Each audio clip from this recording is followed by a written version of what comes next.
Bonjour à tous et tous et bienvenue à ce webinaire. Ce webinaire est le premier d'une série sur les métiers et les secteurs initiés par la région BFC en direction des acteurs du SPRO et de l'ensemble des professionnels de l'orientation, de l'emploi et de la formation professionnelle. Cette série de webinaires se poursuivra ensuite avec un focus métier sur le transport et la logistique proposé par l'AFT Bourgogne-Franche-Comté, adressé en priorité au grand public, mais également aux professionnels du 6 au 8 juillet 2020. Puis, à partir de la rentrée, nous vous proposerons des webinaires à un rythme régulier sur différents secteurs et métiers. Pour ouvrir ce cycle, nous vous proposons une rencontre autour du numérique, webinaire pendant lequel nous allons aborder différents aspects autour de ce thème, à savoir l'environnement économique, les métiers et leurs évolutions, ainsi que les formations possibles pour accéder à ces métiers. Nos intervenants de ce jour, et nous les remercions d'avoir répondu positivement à notre sollicitation, sont Monsieur Christophe Boutet, président de BFC Numérique, et Madame Mazouin, chargée d'études à Amfort. Bonjour à toutes et tous, je suis Christophe Boutet, donc président de Bourgogne-Franche-Comté Numérique. Et c'est vrai que l'idée de ce temps d'échange, c'est de parler du numérique, plutôt du numérique en cœur de métier et cœur de filière. Pour autant, avec, c'est vrai, une certaine difficulté. C'est qu'on a, en fait, il y a une caractérisation du numérique qui se fait par les codes NAF, avec un certain nombre de codes qui sont liés au cœur de métier du numérique. Pour autant, on est sur un secteur qui est mouvant et qui est en évolution. Et il y a plein d'acteurs dont, historiquement, finalement, on n'est caractérisé pas acteurs du numérique et qui, au fil de l'évolution de leur activité, sont en train de le devenir. On peut penser, par exemple, à des pure players de la formation en ligne, qui vont être des acteurs du e-learning, qui n'ont de faire que de la formation en ligne. Donc, vraiment, le numérique, c'est le cœur de leur activité. Pour autant, ils sont vus comme des acteurs de la formation. Certains commerçants en ligne ou commerçants électroniques, finalement, gèrent leur activité sans magasin physique, mais qu'avec du numérique. Pour autant, leur secteur d'activité, c'est le commerce. Donc, on est bien passé finalement d'un service support aux entreprises et à l'activité au sens large, qui est en train de devenir quelque chose qui est en train d'entrer dans tous les secteurs et où finalement, même dans des secteurs plus anciens, le numérique devient aujourd'hui pour certains le cœur de leur activité et ne peuvent pas faire sans. Mais si on revient finalement à ce qui est historiquement une filière du numérique en tant que telle, sur la définition de ces codes NAF initiaux, on peut donc en voir une approche sur trois finalement éléments assez prégnants, qui sont d'une part ceux dont on a besoin, notamment aujourd'hui pour discuter finalement tout ce qui est réseau, les infrastructures, qui permettent d'échanger, qui permettent de stocker. Ensuite, il y a toute la partie service aux entreprises et une troisième partie qui est la partie usage. Donc, qui est plutôt la définition un peu commune filière, d'une part infrastructure, service, usage, et un secteur du numérique qui est en train de pénétrer fortement l'ensemble de l'économie et de la transformer. Et de ce point de vue-là, alors il y aura des liens en fin de diaporama, donc qui vous sera remis. Il y a un rapport qui est intéressant, qui est le rapport du Conseil d'orientation pour l'emploi entre 2016 et 2017, avec 3 tomes, dont le sujet c'est l'automatisation, la numérisation et l'emploi, et qui illustre en fait d'une part l'évolution des métiers du numérique, l'évolution des métiers en lien avec le numérique, les besoins de compétences et la transformation profonde de l'emploi que ça devra induire. Eh bien donc nous allons organiser le webinaire en 3 parties. Tout d'abord une première partie sur l'environnement économique de la filière du numérique, une deuxième partie sur les principaux métiers et notamment les évolutions, et enfin nous terminerons le webinaire sur les formations dédiées au numérique. Donc l'environnement économique, je laisse la parole à Monsieur Boutet pour introduire cette première partie. Alors sur cette première partie, effectivement, l'environnement économique, si on reste et on raisonne uniquement filière au sens des codes NAF du terme, on est sur, qui est la dernière étude, puisqu'il y avait eu des études précédentes pré-fusion, notamment une étude de 2014, INSEE Numérica pour la Franche-Comté, et il y avait une étude similaire sur la Bourgogne aussi de 2012-2013, mais qui restait pas sur une caractérisation des codes NAF et qui donnait des chiffres qui étaient un petit peu différents. Bon, là, on est sur cette base-là qui est communément admise. Sur le NAF et le Syntec, on est grosso modo sur 1500 entreprises, un peu plus de 8000 salariés, et avec des entreprises qui croissent, qui se transforment, parce que le numérique est lui aussi impacté par sa propre transformation, et avec des effectifs globalement qui augmentent régulièrement, donc à peu près 14% par an sur Bourgogne-Franche-Comté, et des augmentations de CA de manière très régulière, notamment avec un certain nombre d'entreprises qui ont vu leurs effectifs complètement exploser. Je pense notamment à Gevrey-Chambertin et à Tolcédé, qui en quelques années est passé de 50 à 200 personnes et qui recrutent sur des rythmes extrêmement soutenus.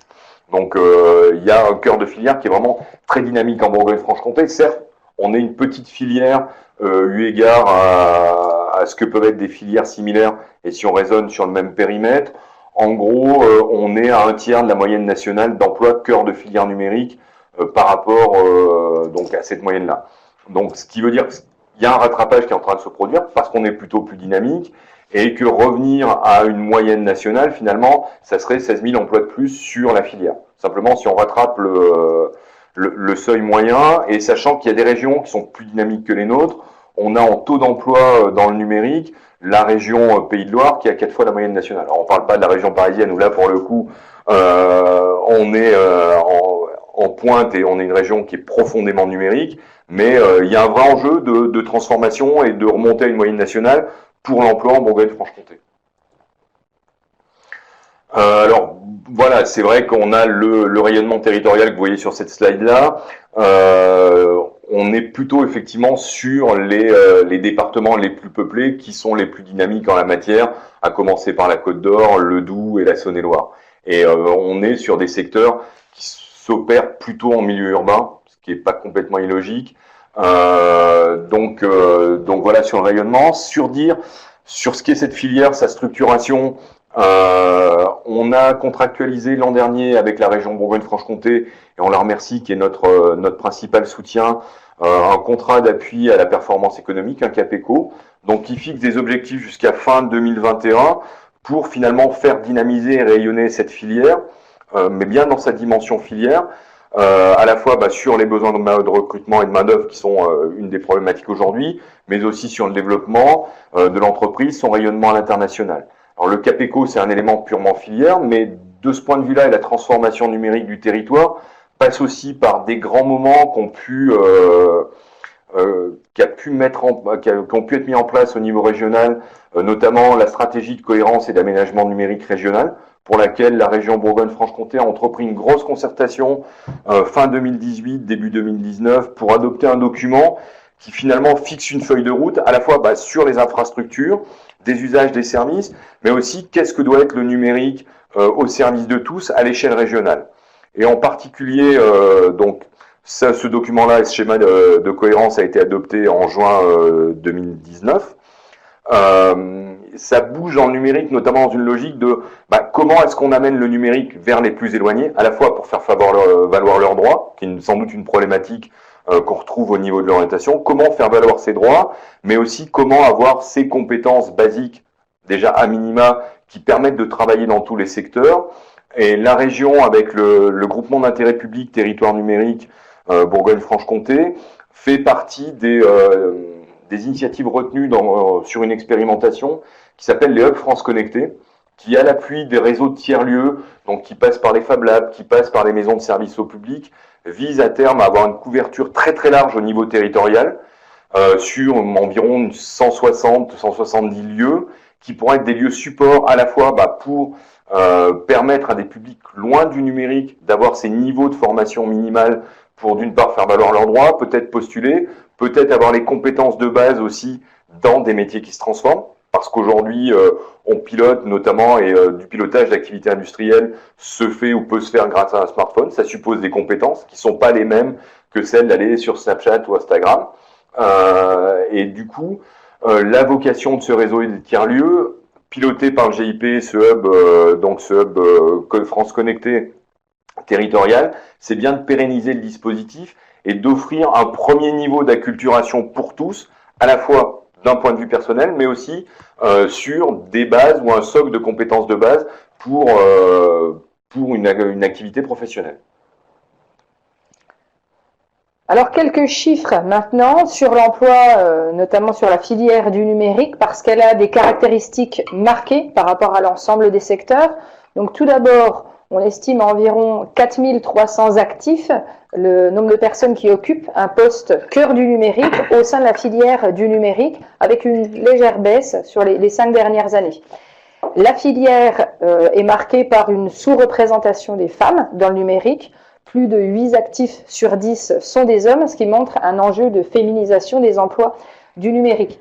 La filière du numérique est une filière relativement jeune, puisque 22% ont moins de 30 ans, soit 5 points de plus que tous les métiers confondus. Et enfin, la filière du numérique, a une part importante de diplômés du supérieur, avec plus des 3/4 des actifs qui ont un diplôme d'études du supérieur par rapport à 33% sur l'ensemble des métiers. En plus, au cours de ces dernières années, cette part d'actifs ayant un diplôme du supérieur a fortement augmenté. Monsieur Boutet, peut-être je peux vous laisser dire quelques mots par rapport aux enjeux éventuellement de la diversification des profils. Oui, il y a un vrai enjeu de diversification finalement et de rendre cette filière. Alors, pourquoi il y a aussi peu de femmes? C'est pas normal. Alors, c'est pas normal pour plein de raisons, parce qu'au début de l'informatique, en particulier de l'informatique de gestion, on était sur des métiers qui étaient fortement féminisés, qui petit à petit se sont masculinisés, sans doute pour diverses raisons, mais en tout cas qui font qu'aujourd'hui, il y a très très peu de femmes dans nos métiers. De même, c'est des métiers souvent où l'enseignement supérieur est prégnant et important, et notamment sur toutes les métiers du développement, on est sur, grosso modo, des mêmes typologies d'acteurs, de salariés, qui sont des gens qui viennent des mêmes catégories socio-professionnelles, qui sortent globalement des mêmes écoles d'ingénieurs, et finalement, il y a un besoin. Là, d'une part, il y a un besoin de recrutement et une tension sur ces métiers-là, ce qui suppose de recruter d'autres horizons, peut-être de s'interroger, notamment pour inclure plus de gens venant de la voie professionnelle, mais il y a aussi finalement un besoin de se dire, un besoin de sociétal, parce qu'on a une responsabilité, nous, en tant que filière, d'inclure toute la diversité française dans ses compétences, et que souvent, certes, cette vocation sociale, elle est importante, mais c'est aussi important qu'une entreprise soit diverse, parce que si on est tous venant des mêmes milieux, allant dans les mêmes endroits, ayant fait les mêmes écoles, finalement on est sur des points de vue uniques, et que souvent la croissance d'un secteur ou l'innovation se nourrit de ces différences, de ces diversités, et que avoir des littéraires en reconversion, c'est pas plus mal. Avoir des gens qui sont passés peut-être par d'autres métiers précédemment, qui sont en reconversion, qui est aussi un besoin, c'est bien aussi. Et on a une responsabilité à diversifier cette filière.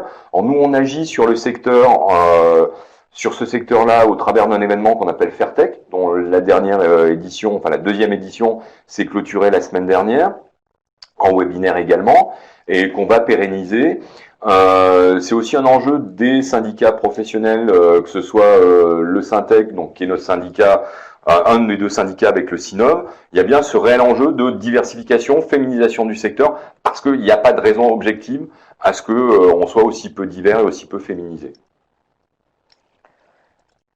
Alors, quelques chiffres également au-delà de l'emploi sur le marché du travail. En termes d'offres d'emploi enregistrées dans le numérique en 2018, Pôle emploi a enregistré plus de 1700 offres sur la filière du numérique, avec une évolution positive, vous le voyez à travers les chiffres, entre 2017 et 2018. Ce qu'il faut savoir aussi, c'est que dans la filière du numérique, les offres publiées portent sur des contrats relativement stables, puisque plus des 3/4 des offres sont des CDI ou des CDD de plus de 6 mois.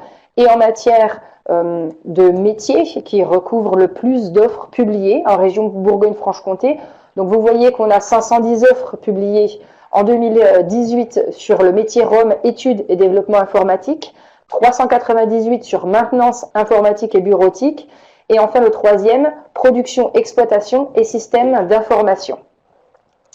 Donc en termes de contexte, ce qu'il faut savoir, c'est qu'en tout cas avant la crise sanitaire, on avait un contexte économique favorable. La filière du numérique s'inscrivait dans un contexte national favorable. Les entreprises de la région Bourgogne-Franche-Comté suivent cette tendance nationale en affichant majoritairement des hausses des chiffres d'affaires et également du hausse du nombre d'emplois.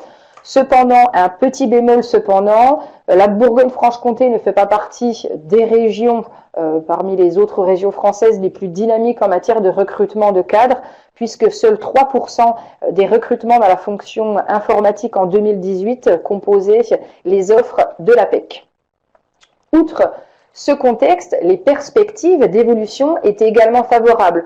On avait une hausse des chiffres d'affaires et une hausse du nombre d'emplois qui devait perdurer tant à l'échelon national qu'au niveau régional. On a plusieurs études qui tendent à montrer qu'il y avait des projections d'emploi plutôt positives. Donc la DARES, la Direction de l'animation, de la recherche, des études et de la statistique du ministère du Travail, avait fait une projection d'emploi 2018 à l'horizon 2022 et estimée à environ 200 000 le nombre de postes à pourvoir dans le secteur du numérique. Amphore avait également mené une enquête à destination des entreprises de la filière du numérique dans le cadre du CAPECO en 2019 et 40 entreprises sur 62 avaient pour projet de recruter prochainement.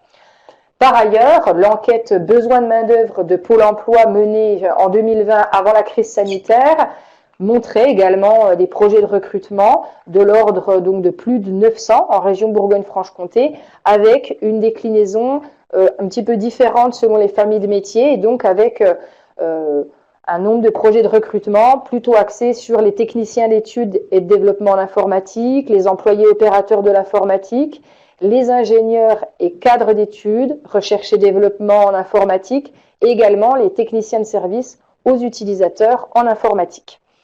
Donc, Monsieur Boutet, je peux peut-être vous laisser la parole sur voilà, ces perspectives qui étaient favorables avant la crise et aujourd'hui, ce qu'il en est, peut-être compte tenu de la situation.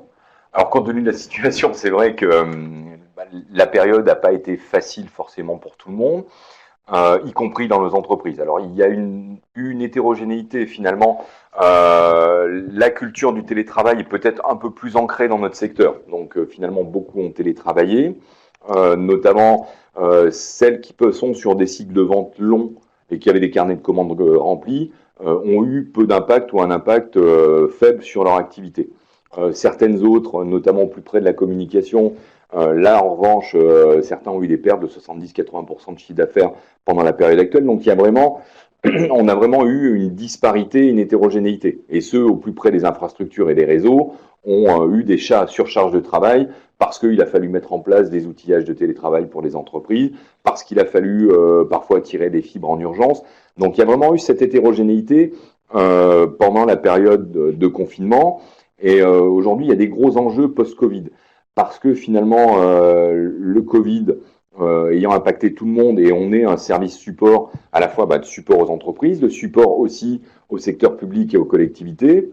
Les entreprises, on a déjà eu un certain nombre d'articles qui ont dit que, et fort logiquement, les trésoreries ayant été fortement sollicitées pendant la période de confinement, certaines, ou en tout cas la plupart, risquent de différer ou de minimiser leurs investissements, quand bien même elles en auraient besoin. Donc il y a un risque de ce point de vue-là, au moins d'avoir un trou d'air sur la fin d'année 2020, début d'année 2021.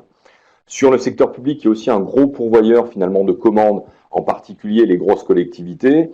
Les élections sont terminées donc dimanche dernier, et pendant la période, donc il y a eu une grosse baisse du nombre d'appels d'offres liés à la certitude des exécutifs, et fort logiquement au fait que les nouveaux exécutifs prennent la mesure de nouveaux projets. Donc il y a aussi un trou d'air de ce point de vue-là, et en particulier qui risque potentiellement d'affecter les entreprises qui sont sur des cycles de vente assez longs. Pour autant, il y a cette tendance de fond qui n'est pas remise en cause finalement de progression du secteur d'activité, à la fois parce qu'on sait que la future programmation européenne pour la période 2021-2027 va en particulier assez fortement sur le numérique, la transformation digitale de l'économie.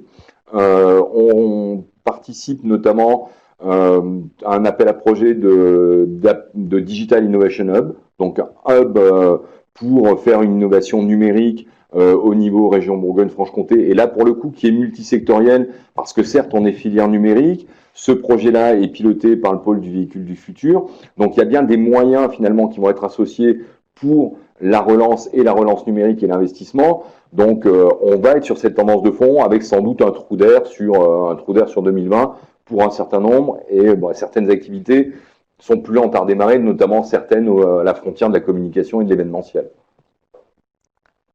Merci. Eh bien, ce que je vous propose, c'est éventuellement de prendre un petit temps d'échange sur cette première partie autour de l'environnement économique de la filière du numérique. Vous pouvez poser vos questions par l'intermédiaire de l'encadré à droite de votre écran chat webinaire. Posez vos questions et nous tenterons d'y répondre avant d'aborder la partie 2. Je vous propose donc quelques minutes de temps pour poser vos questions. Fairtech. Du coup, c'est bon, Alors, c'est pas Certec, c'est Fairtech, F-A-I-R Tech. Donc, c'est vraiment la technologie pour tous et équitable. Vous pouvez retrouver, on vous mettra peut-être les liens sur ce que c'est. C'est une initiative qu'on a poussée, nous, Bourgogne-Franche-Comté numérique, pour se dire, on doit aller vers plus de diversité, plus de féminisation de ces métiers. Donc, on a organisé une première édition l'an dernier à l'Université de Bourgogne, qui avait bien marché, donc avec divers partenaires, notamment la déléguée régionale à l'égalité aux droits des femmes, des femmes chefs d'entreprise ou des femmes salariées d'entreprise du numérique. Et on a continué cette année, donc sur 3 formats, sur un format webinaire avec 3 conférences, donc qui ont eu lieu courant juin. Et l'idée, c'est bien de revenir en présentiel l'année prochaine, on l'espère. Donc voilà pour Fairtech.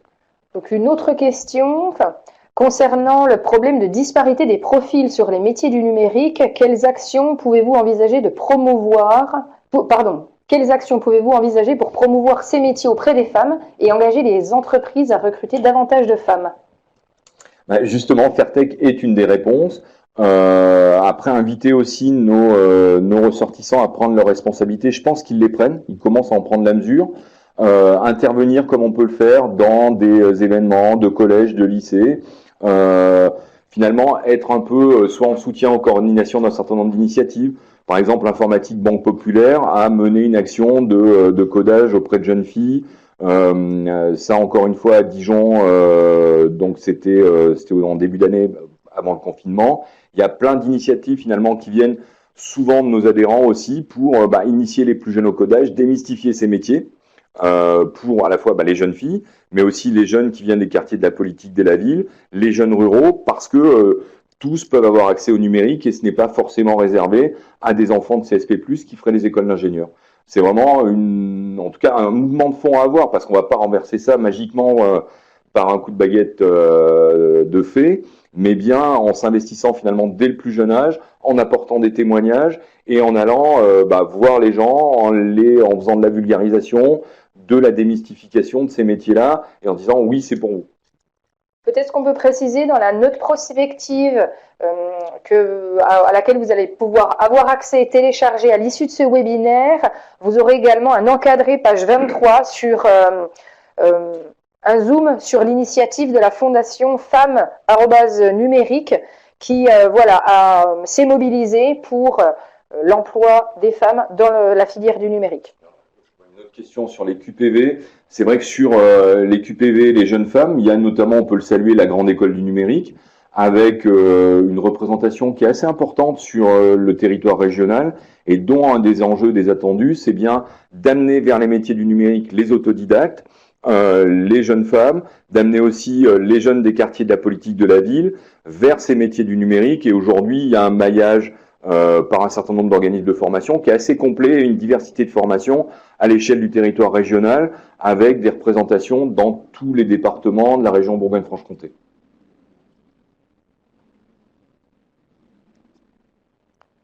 Donc une autre question, avez-vous une étude sur les profils qui se sont lancés dans les métiers du numérique? Formation initiale, parcours, type de formation suivie, résultats sur les écoles du numérique?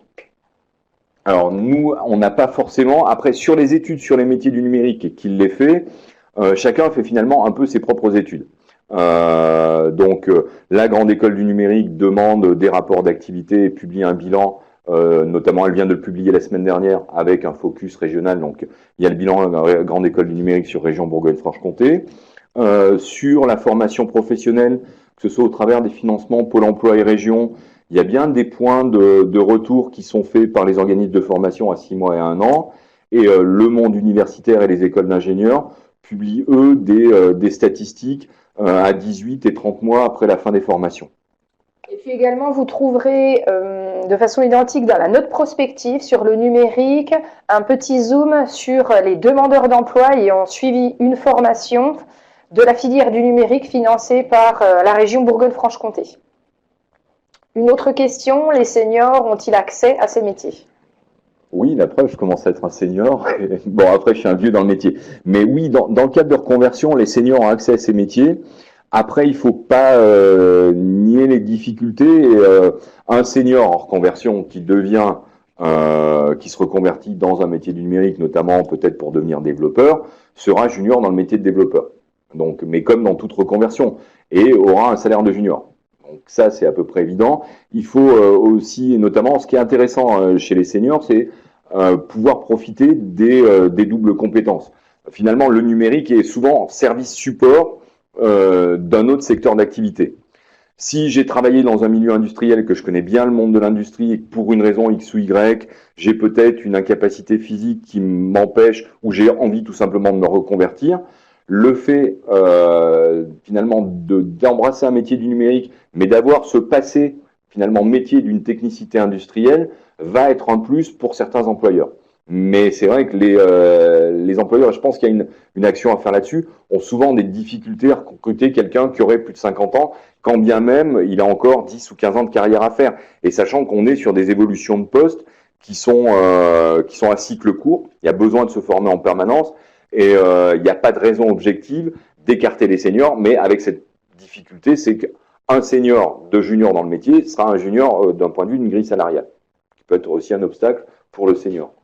Alors peut-être pour continuer sur cette question d'accès des seniors au métier, peut-on réussir dans ce domaine avec un petit niveau scolaire? Peut-être évoquer la grande école du numérique? Alors effectivement, la grande école du numérique, c'est aussi s'adresser à des gens qui ont des niveaux de diplôme inférieurs au bac pour se lancer dans ces métiers-là.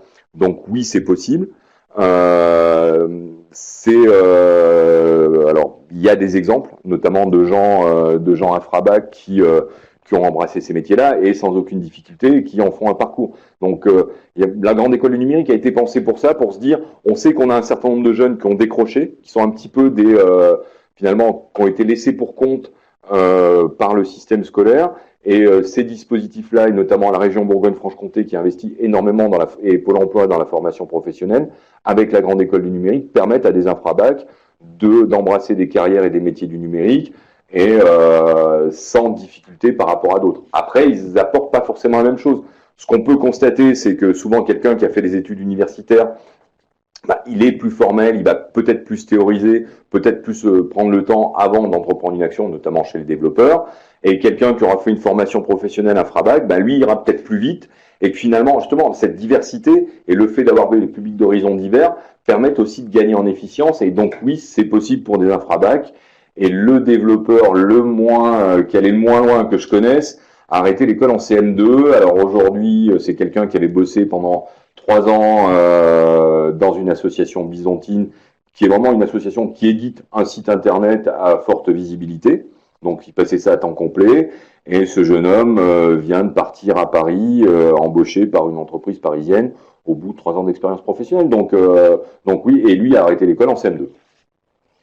Alors, je ne sais pas si on pourra répondre à toutes les questions. On va prendre une dernière question sur, éventuellement, est-ce qu'on dispose de données sur le développement du télétravail dans les entreprises de la filière du numérique suite au Covid? Et est-ce que cette tendance vers le travail semble durable? Alors, sur le télétravail, sur les données, alors on a eu aussi du chômage partiel dans les entreprises du numérique, en tout cas pour partie. Globalement, tout le monde a télétravaillé dans les entreprises du numérique, à temps plein, pendant ceux qui travaillaient à temps plein pendant la période du Covid. Le télétravail, il faut bien se rendre compte, et en tout cas, alors moi, je pratique le télétravail depuis plus de 15 ans, soit à temps plein, soit de manière partielle. Le télétravail, c'est sans doute pas pour tout le monde, et sans doute pas tout le temps. Et ça suppose une organisation pour. Ce qu'on a pu constater, notamment pendant la période, alors pas forcément chez nous, mais chez certains, c'est que certains ont envisagé le télétravail à périmètre constant, notamment en multipliant parfois les réunions avec des ordres du jour peu définis. Il faut organiser le télétravail. Ça suppose d'être prêt et de le mettre en place à la fois de manière à sécuriser les données. On est sans doute sur une tendance de fond qui répond aussi, cœur de filière, mais aussi pour tous les métiers, qui répond aussi à des besoins. Finalement, nos agglomérations ou nos grandes villes, si on pense à Dijon et Besançon, sont étendues, ont des problématiques soit de stationnement, mais aussi de temps d'accès au travail. Et finalement, parce que les infrastructures aujourd'hui le permettent, avoir des télécentres qui seraient localisés à différents points, donc évite l'isolement du télétravailleur, mais permettent malgré tout aux télétravailleurs d'être à proximité, de remettre aussi parfois de l'avis sur des bassins d'emploi, enfin des bassins qui ne sont plus que des cités dortoirs. Donc il y a sans doute une tendance ou quelque chose à imaginer du côté du télétravail, sans faire ça sur des grosses machines, mais peut-être des lieux maillés aux différents points des territoires, de manière à faire qu'on n'ait pas ces mouvements pendulaires matin et soir. Ça vaut pour le numérique, mais ça vaut aussi pour tous les secteurs. Et éviter cet effet d'isolement du télétravailleur, parce que il peut y avoir une souffrance du télétravail du fait de l'isolement. Donc, faut être vigilant à ça, et on peut l'envisager notamment par ces biais-là. Donc, sur l'accès à différentes études sur le profil des personnes qui suivent des formations du numérique ou sur les taux d'accès, vous allez retrouver un certain nombre de documents à l'issue du webinaire que vous allez pouvoir télécharger qui répondront sans doute à une partie de vos questions. Et le rapport Grande École du numérique est sorti la semaine dernière. Voilà, donc on vous mettra à disposition ce document. La deuxième partie, l'idée c'était de pouvoir vous présenter les principaux métiers du numérique, éventuellement leurs évolutions, les conditions d'accès. Donc, ce qui semble important de dire dans un premier temps, c'est que France Stratégie, avec l'appui du CEREC, a conduit une expérimentation sur la construction d'une vision prospective partagée des emplois et des compétences dans la filière du numérique. Donc, on a un groupe de travail qui a été constitué avec de multiples représentants et ça a donné lieu à la création d'un répertoire des métiers cœur du numérique. L'avantage de ce répertoire des métiers cœur du numérique, c'est qu'à la fois, il rassemble des métiers de diverses branches, à la fois celui des télécommunications, mais à la fois celui des bureaux d'études techniques, des cabinets ingénieurs conseils, mais également, il propose un certain nombre de métiers identifiables par d'autres activités qui ne font pas partie de la filière cœur du numérique. Donc, ce répertoire est composé de 36 métiers répartis en 9 familles. Et donc, je propose à Monsieur Boutet de venir un petit peu décrire peut-être un des métiers de chaque grand groupe de métiers éventuellement, afin de balayer. Oui, on va peut-être pas les détailler. En tout cas, vous savez lire. Donc si je vous les balaye et je vous les lis, ça va être pas forcément très interactif ou super intéressant. Non, sur les métiers du numérique, ce qu'il faut retenir, c'est que souvent, en tout cas, on dit tu fais du numérique ou tu fais de l'informatique, viens dépanner mon PC. Alors moi, j'en suis incapable. C'est pas mon métier. Moi, je fais du consulting et notamment sur des problématiques autour de la donnée ou comment est-ce qu'on délivre du service aux citoyens. Finalement, les métiers du numérique, c'est pas de l'informatique ou juste de l'informatique, c'est cette gamme de métiers. Alors après, sur les caractérisations, parce que ça bouge et ça émerge, on peut en discuter, mais en gros, ce qu'il faut retenir, c'est qu'on est grosso modo sur la même chose que le bâtiment. Finalement, on a besoin d'un ensemble de typologies de métiers, comme dans le bâtiment, on a des architectes, on a aussi des architectes dans le numérique, on a aussi des gens qui finalement viennent appuyer les architectures en amenant des expertises techniques, et on a ceux qui vont construire les systèmes à la fois réseau physique sur les infrastructures, mais si on parle de sites ou d'applicatifs Internet, on a les mêmes besoins finalement, quelqu'un qui va mettre en place selon ses compétences, comme on a un plombier, finalement on a celui qui va mettre le tuyau, qui va être le fibreur ou l'opérateur téléphonique, et on peut faire à peu près les mêmes analogies, et on a grosso modo au moins autant de métiers dans le bâtiment, puisque finalement on construit des infrastructures qui sont soit physiques avec les réseaux, soit finalement plus virtuelles au travers des services, et là on a Adobe Connect qui est un service qui suppose finalement d'interagir au plus près de la machine, d'être capable de gérer l'envoi du son grâce à à vos haut-parleurs. Alors on voit que ça marche mieux sur les téléphones que sur les PC, mais donc voilà, c'est vraiment un ensemble de métiers globalement, et on a aussi nos peintres parce qu'il faut que dans le numérique, les choses aient une ergonomie et un aspect qui correspondent, et avec aussi finalement des modes qui se font, alors à la fois des modes technologiques, et notamment dans le monde de l'applicatif web, des modes un peu comme on peut retrouver dans la mode des vêtements. On est capable d'identifier ou de dater quand a été produit un site internet. Donc voilà, c'est vraiment une diversité de métiers où chacun peut trouver son sens et son intérêt par rapport à ce qu'il aime. Certains sont plus durs, ont plus dans l'algorithmie, vers plus de rigueur, et d'autres vers plus de créativité, plus finalement aussi voilà, de ce domaine de créatif, ce domaine de design. On a cette variété de métiers qui peuvent finalement correspondre à tout un chacun en fonction de leurs aspirations et sensibilités. Pour la description des différents métiers, de façon, voilà, si vous souhaitez avoir plus d'éléments dans la note prospective, vous allez avoir également un descriptif des différents métiers qui donc se recenser dans ces 9 familles de métiers. Peut-être quelques mots sur l'évolution des métiers du numérique également? Oui, effectivement, c'est qu'on est aujourd'hui sur des métiers qui évoluent et se spécialisent.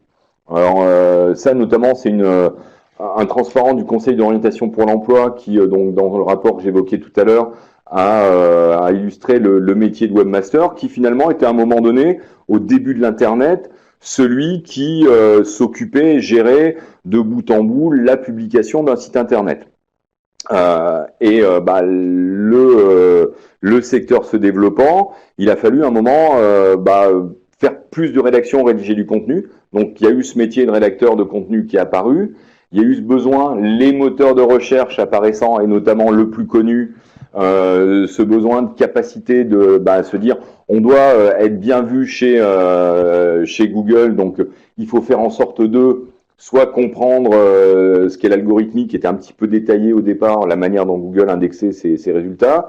Et après, on arrive sur des quasi-magiciens qui finalement essaient de s'adapter à Google, d'où ce métier de référenceur qui devient se sectorise aussi parce que la publicité est apparue sur Internet, avec un besoin donc pour le métier de référenceur de continuer à faire du référencement naturel, mais aussi du référencement payant, et d'être capable de gérer le trafic par tout un tas d'astuces, et notamment de la publicité.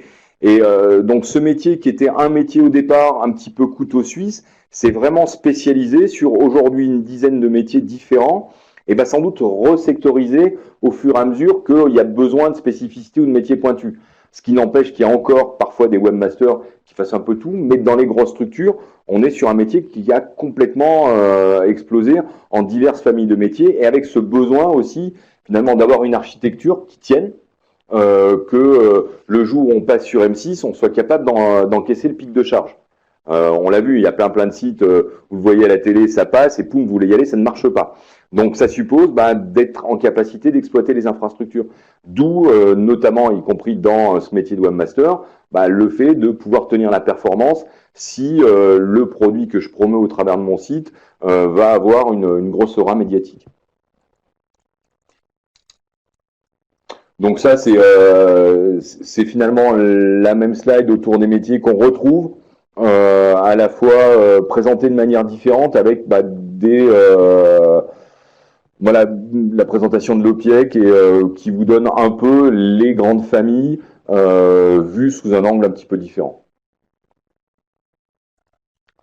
Toujours pour continuer sur la question des métiers et de l'évolution des métiers, on a eu l'exemple du webmaster. On a essayé de capitaliser quelques éléments issus du terrain sur les métiers plutôt en déclin, les métiers en mutation et les métiers émergents. Alors en ce qui concerne les métiers en déclin, on a peu d'entreprises qui ont répondu à l'enquête Capeco 2019 qui recense des métiers en déclin. Alors on a eu des éléments autour des fonctions support, mais pas forcément des métiers cœur du numérique. Par contre, à l'échelle nationale, il y a des travaux qui élargissent cette liste de métiers en déclin. Donc on a des métiers en ralentissement identifiés par rapport à des recrutements qui diminuent au prorata des années précédentes. Ils pourraient à la fois ne plus exister, mais sans doute remplacés par différents métiers, comme le disait M. Boutet tout à l'heure par rapport au webmaster. Donc on peut parler des infographistes ou du développeur mobile qui tentent... Ça semble paradoxal. Oui, c'est ça. Alors, c'est vrai que le développeur mobile, vous dites, si j'ai plein d'applis sur mon mobile, j'en télécharge de plus en plus, et du coup, pourquoi ce métier disparaîtrait? Parce qu'en fait, le développeur mobile est apparu à un moment donné au début du mobile, et finalement, chaque système, alors on en avait 3, maintenant on en a plus que 2, donc que ce soit Android ou iOS, a sa manière de fonctionner. Et ce qui suppose, si vous voulez mettre en ligne un applicatif à la fois sur mobile, disponible sur iOS, disponible sous Android, mais aussi disponible par le web classique, vous êtes obligé de faire 3 développements différents. Alors, ce qui ne se justifie pas réellement, et il y avait une problématique à un moment donné, c'est que le web classique n'était pas capable de gérer notamment les interactions matérielles. Les technologies évoluent et évoluent très vite. Aujourd'hui, le web a progressé dans sa logique d'interaction matérielle avec les mobiles. Donc, il n'y a plus de justification technique à finalement avoir 3 développements différents, et plus de justification économique non plus, puisque si je dois payer 3 développements pour mettre mon service en ligne, finalement, ça renchérit mes coûts. Donc, ce métier-là va disparaître, existe encore, est en train de disparaître petit à petit, et finalement, de développements qui s'appelaient natifs, ont développé à la fois pour le web, à la fois pour Android et pour iOS et pour Windows Phone, à l'époque où il y avait encore du Windows Phone, on est sur des choses qui s'appellent des progressive web apps. Donc, c'est bien du web qui arrive en application sur le mobile. Et ce qui suppose aussi pour le développeur de mettre à jour ses connaissances, compétences. Pour autant, les développeurs mobiles sont capables de se reconvertir et passer à cette nouvelle génération, finalement, de développement, à cette nouvelle façon de faire de l'applicatif pour mobile. Donc, outre les métiers, voilà, un petit peu en déclin, les entreprises enquêtées sont plus nombreuses à mettre en avant des métiers en mutation. Donc, ces métiers répondent à plusieurs facteurs. Tout d'abord, on l'a évoqué à de nombreuses reprises, le renouvellement permanent des technologies, en particulier pour le métier de développeur, et également répondre à l'évolution des compétences. L'adaptation aux évolutions réglementaires, c'est aussi un facteur de mutation, notamment par exemple pour le métier de Data Protection Officer avec la mise en place du RGPD.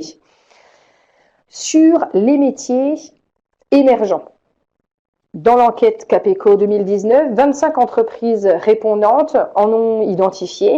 Je ne vais pas forcément tous les balayer, il s'agit principalement des métiers liés au développement, compte tenu de l'évolution des technologies, vous en avez parlé, à l'évolution des données, à la collecte, à l'exploitation des data scientist, big data, à l'intelligence artificielle et également au métier de community manager.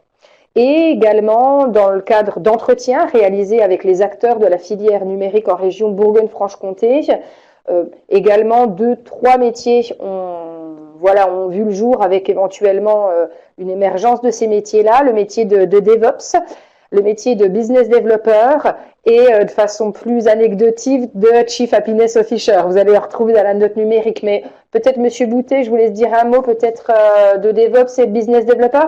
Oui, alors, bien sûr.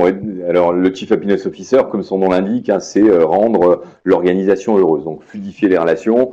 Mais voilà, on est sur un métier qui commence, enfin en tout cas qui est vraiment apparu dans le monde anglo-saxon et qui commence à arriver un petit peu en France. La partie DevOps, finalement, c'est un moment et les grandes plateformes alors cloud apparaissant, notamment AWS, notamment Google, notamment ce que peuvent faire les Français au travers de Scaleway. Il y a un besoin finalement de piloter des environnements d'exploitation des services par ce qui s'appelait classiquement de l'administration système, mais aussi aller aujourd'hui vers de l'automatisation d'un certain nombre de tâches, d'être capable de faire dialoguer des infrastructures et d'automatiser tout ça avec une couche de développement. Donc on est à la fois finalement administrateur, mais on développe toute une automatisation de l'exploitation des services. C'est ce métier de DevOps qui est apparu et qui monte en puissance depuis une dizaine d'années. Et sur la partie business développement, l'idée c'est de plus faire du commercial comme le commercial qui pouvait se faire précédemment, et notamment de regrouper un certain nombre de fonctions en recueil de besoins avant-vente et commercial, et on mixe à la fois ce que pouvaient faire des techniciens avant-vente avec l'aspect commercial dans une logique de développement du business. De même, il y a des métiers qui apparaissent type le product owner, donc ceux qui définissent un produit. Il y a ce chef de produit dans le numérique qui devient au plus près, qui est souvent au plus près des équipes techniques et fonctionnelles, de manière à avoir quelque chose qui est aussi en face avec le client et le besoin final, de manière à ce que le besoin corresponde, soit exprimé techniquement de la meilleure manière, ergonomiquement de la meilleure manière, et éviter ce qu'on a pu avoir à un moment donné, c'est un logiciel qui a été défini pendant 10 ans, qui a été développé pendant 10 ans et qui arrive, qui ne trouve pas son marché, ou qui est complètement inutilisable pour des utilisateurs finaux parce que trop mal fichu, trop buggé. Donc on a des métiers qui s'adaptent aussi à des cycles de production informatique qui sont plus courts que par le passé. Donc juste pour aller assez rapidement, parce que le temps passe et on va arriver à la fin de la partie 2, ce qui est intéressant de dire sur ces métiers, c'est que les niveaux de qualification sont de plus en plus élevés, cette tendance va à la hausse et qu'au-delà des compétences techniques attendues, on a des compétences transversales qui sont de plus en plus demandées par les employeurs, notamment l'adaptabilité, l'autonomie, la sociabilité, l'organisation et la prise d'initiative. Et les experts de la filière mettent aussi l'accent sur la polycompétence, la flexibilité et l'adéquation avec les valeurs de l'entreprise. Donc, on vous a parlé des métiers, de l'évolution des métiers. C'est vrai que finalement, il y a une complexité de cette approche métier avec une plus grande porosité entre les métiers du numérique parce qu'il y a des bases communes à différents métiers, mais dans un contexte de décloisonnement des systèmes d'information avec une recherche de polyvalence. Éventuellement, peut-être quelques éléments sur les compétences spécifiques, sur notamment les développeurs, peut-être, avant de terminer. Oui, c'est ça. C'est vrai qu'il y a des métiers qui ont un peu le vent en poupe, qui sont ceux de développeurs. Donc, full stack, ça veut dire qu'il sait à la fois faire les parties visibles, ce qui s'appelle le front, donc ce que vous voyez là à travers l'Adobe Connect, mais aussi la partie invisible, parce que finalement, entre ce que vous voyez, notamment la projection, et le fait que ça puisse marcher sur votre ordinateur, il y a toute la partie finalement motorisation à régler, et ça c'est plutôt la partie back. Donc le full stack est capable de gérer du back et du front, et après on a ces deux métiers-là qui apparaissent, sachant que les métiers de développeur finalement aussi évoluent, et que notamment évoluent beaucoup parce qu'un certain nombre de choses tendent à aller vers le web. Alors c'est vrai qu'on parle de la 5G qui a été un sujet de débat notamment municipal dans certaines villes, mais l'arrivée, en tout cas le web au-delà de la 5G est en train de muter assez profondément, y compris dans l'industrie, parce que notamment on peut piloter aujourd'hui ces infrastructures ou ces outillages grâce au web. Ça arrive de plus en plus, alors qu'avant on avait finalement un écran de contrôle et on pilotait depuis son écran de contrôle. Et de plus en plus, il y a ce déport sur du web qui sont pas forcément les mêmes compétences de développeurs que celles qui étaient mises en jeu pour développer au plus près de la machine. La problématique de la donnée est aussi et la donnée dans son pilotage finalement au service des organisations. On s'est rendu compte, ou les organisations, qu'elles soient publiques ou privées, se rendent compte que la donnée ou le fait de pouvoir avoir des indicateurs objectifs et des éléments objectifs est un moyen à la fois de piloter dans le secteur public, mais aussi dans l'entreprise, et qu'on recueille, on est au balbutiement, en tout cas pour certains, de recueillir de la donnée, et qu'on doit, et en tout cas, on est encore plus loin en termes d'exploitation. Donc il y a ce besoin d'exploitation au service du pilotage des organisations, et il y a vraiment un gros besoin de data scientists, à la fois capables de gérer de l'algorithmie, mais aussi de recueillir, piloter, exploiter, traiter de la donnée, pour finalement faire de la prédiction de ce que devrait être l'activité dans le futur. Et tout ça passant bien évidemment, alors qui est un sujet un peu criant par des gens qui pilotent et exploitent les réseaux. On est en cours de fibrage au niveau régional, alors à des stades plus ou moins avancés selon les départements, mais il y a toujours ce besoin de techniciens et ingénieurs réseau, dont on sait que pour une grosse partie, la durée d'emploi sera relativement courte, parce que le fibrage va se faire, alors, sans doute avec un peu de retard de l'opérateur historique, des départements peut-être plus ou moins avancés, mais il y a du boulot pour une dizaine d'années, mais en tout cas, il y aura un potentiel sans doute de reconversion aussi de ces métiers-là, qui vont chez le particulier, vont dans l'entreprise, et qui demain, dans une transformation finalement du bâtiment, seront capables d'intervenir. Et on me dit qu'il nous reste 10 minutes et je suis un gros bavard, donc je vais en terminer là. Alors, juste pour essayer de terminer sur cette deuxième partie, l'idée c'est juste de vous dire que les entreprises de la filière du numérique font face à des difficultés de recrutement. Vous avez vu qu'on a un contexte économique favorable, des projections d'emploi, des compétences recherchées spécifiques. Les entreprises donc font face à des difficultés de recrutement. Il est intéressant de vous dire que les employeurs ont des pratiques en matière de recrutement qui évoluent pour pallier à ces difficultés, notamment des évolutions de méthodes de recrutement, certaines entreprises qui passent par des cabinets spécialisés, également des employeurs qui passent par les réseaux sociaux pour essayer d'identifier le bon candidat. Il y a également des partenariats avec des organismes de formation, les universités, les écoles comme Epitech par exemple. Le développement de l'apprentissage, il y a tout un travail des entreprises sur l'amélioration de l'intégration des salariés, du développement de leurs compétences, par exemple, à travers la mise en place d'un parcours d'intégration lors de l'entrée dans l'entreprise. Un travail également sur les valeurs des entreprises, sur le développement de la marque employeur à travers les différents réseaux et sites internet. Et un travail sur l'image des métiers, la participation à des salons, des événements comme le village des recruteurs, sur l'emploi des femmes et sur les conditions de travail. Donc je vous propose peut-être 2 minutes, si toutefois certains ont des questions sur cette partie-là, ou alors on enchaîne directement sur la partie 3 sur les formations. Je vois que personne ne se mobilise particulièrement sur les questions. Je vous propose qu'on enchaîne sur la partie 3 sur les formations du numérique et prendre le temps un petit peu avec vous ensuite de répondre à vos questions. Donc sur la formation, ce qu'il faut savoir, c'est qu'aujourd'hui, on a plus de 6500 formés en formation initiale, en formation continue, donc par voie scolaire ou en apprentissage, dans une centaine de diplômes de certification. Donc vous avez à l'écran une répartition des effectifs en formation dans le domaine du numérique par niveau de formation et par zone d'emploi. Il faut savoir que cette centaine de diplômes accessibles sur le territoire, elle est répartie quelques CQP, 11 diplômes de niveau bac, 24 formations de niveau BTS, 33 diplômes de niveau licence et 29 formations de niveau master.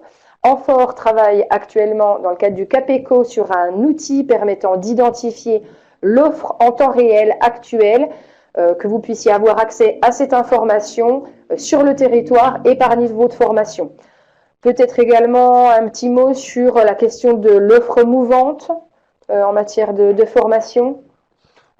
Oui, un petit mot. C'est vrai que l'offre, en fait, elle s'est déjà beaucoup enrichie ces dernières années. Ça, je pense qu'il faut le saluer. Il y a eu l'apparition des grandes écoles numériques au début avec quelques-unes, puis maintenant beaucoup plus.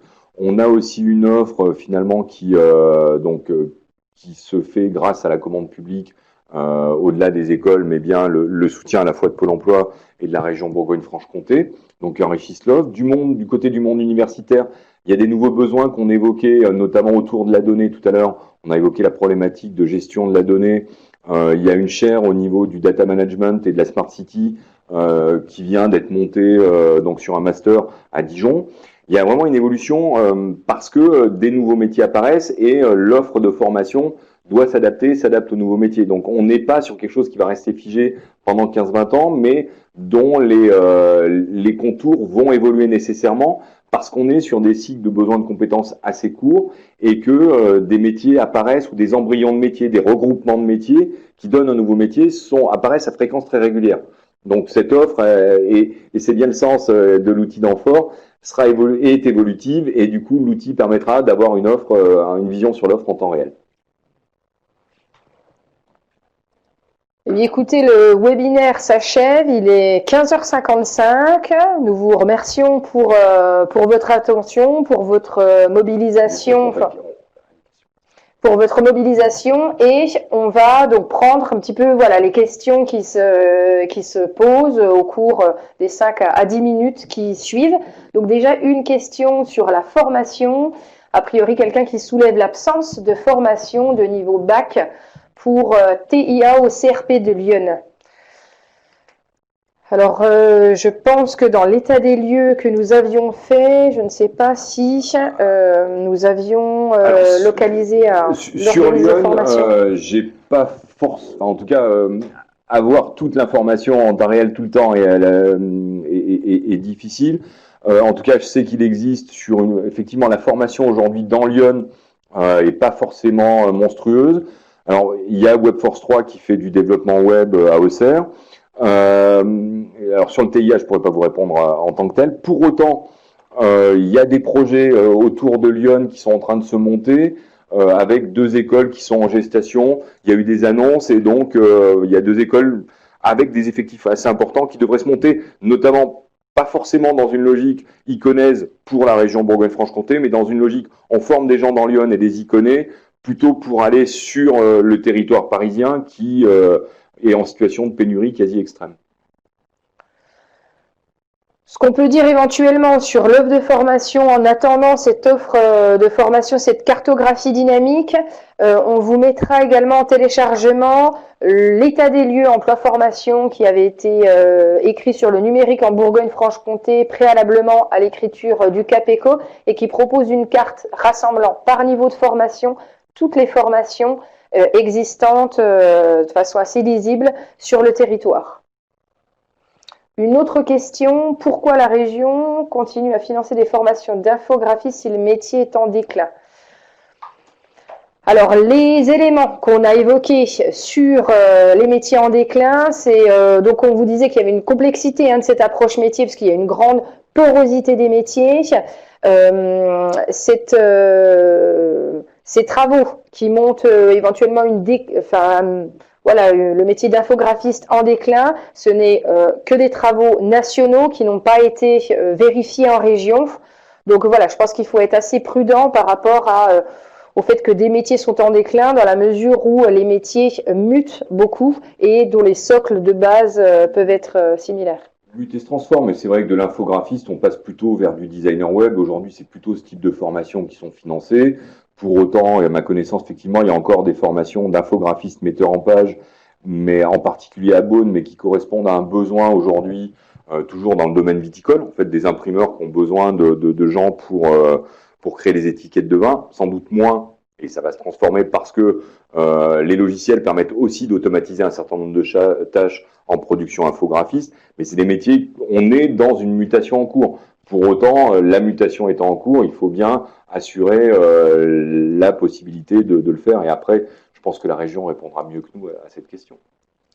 Et également une question, donc effectivement, il y a eu des remarques, je ne vais pas forcément les rebalayer, mais oui, on est sur de la polycompétence en hausse, de la multicompétence. Sur les formations, Monsieur Boutet, éventuellement, une question, les formations à venir s'adaptent-elles à ces besoins identifiés par les entreprises? Alors, en tout cas, nous, c'est notre souhait que les formations soient adaptées aux besoins des entreprises. C'est bien un souhait qu'on a. Pour autant, chaque organisme de formation et chaque école ou université a bien une liberté de gestion.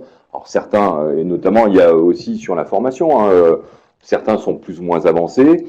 Et l'idée, c'est bien de travailler sur le sujet à la fois de la digitalisation de la formation, de la digitalisation des formations en cours. Et de ce point de vue-là, on commence à travailler avec la Fédération de la formation professionnelle, justement sur comment est-ce que on évolue dans un processus formatif meilleur, et y compris pour toutes les autres formations que les formations pure numériques. Et on aide à la transformation du processus et des OF à terme.